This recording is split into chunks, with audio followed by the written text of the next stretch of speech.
बिस्मिल्लाहिर्रहमानिर्रहीम। बिल्कुल, जब हारते हैं तो चीज़ें डिफ़िकल्टी होती है, इसमें कोई डाउट नहीं है, शक नहीं है।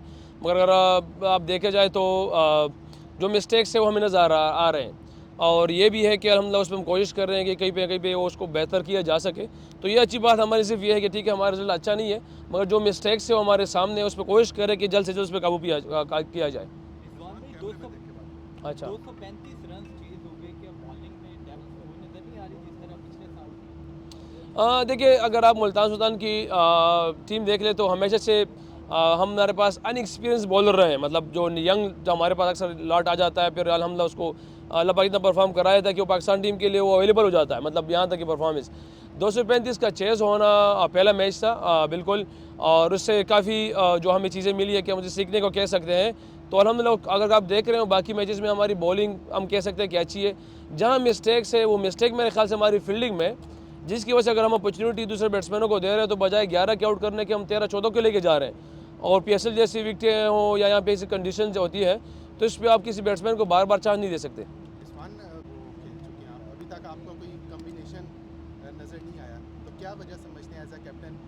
बॉलिंग में लैग कर रहे हैं, बैटिंग में लैग कर रहे हैं, कभी डेविड मिले को आप खिलाते हैं, कभी क्रिस जॉर्डन को, तो कहाँ पे आप लैग समझ रहे हैं? देखिए, डिफरेंट कम्बिनेशन इसलिए गया कि कुछ निगल्स थे, जैसे शहब को एकदम वो बीमार हो गया 3 मैचेस के बाद, फिर आकिब जावेद को थोड़े से निगल्स थे बॉडी में।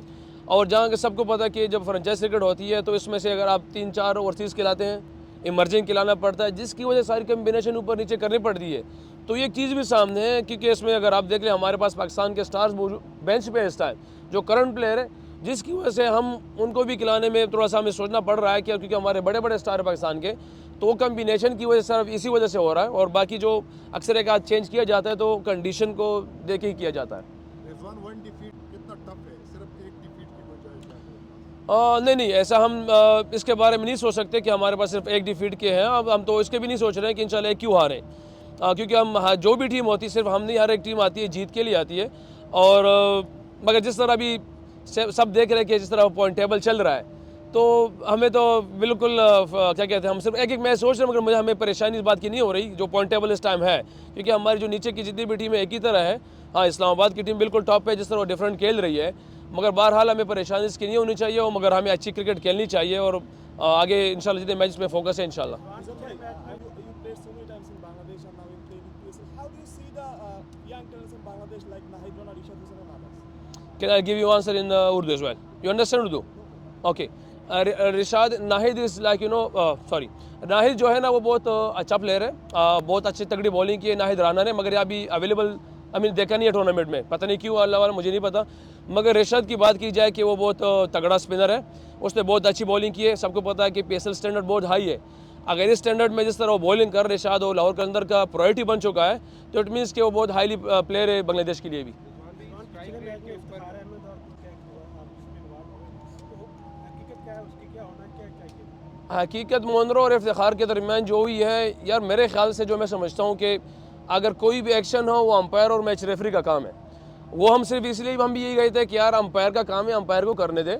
हम इसी पे ये कह सकते हैं कि मैंने उनको भी ये कहा कि अंपायर का काम अंपायर को करने दे, बाकी मैच रेफरी का जो काम था उसने कर दिया। बस यही था कि उसने एक्शन किया, वो जो अंपायर और रेफरी का काम था। रिजवान भी स्ट्राइक रेट के ऊपर अपना इनफरादी स्ट्राइक रेट भी पिछले मैच में थोड़ा सा कम नज़र आया था, तो उसके ऊपर कितना, क्योंकि अक्सर जब आप ओपनिंग भी करते हैं पाकिस्तान की तरफ से तो स्ट्राइक रेट के ऊपर अक्सर लोग तनकीद भी करते हैं आप पे, तो इस दौरान किस तरह से आप वर्क कर रहे हैं? अगर आप पहला मैच देख ले तो अल्हम्दुलिल्लाह 166 का स्ट्राइक रेट था, और बाकी उसके बाद भी देख ले तो 170 के अराउंड भी किसी मैच में रहा है।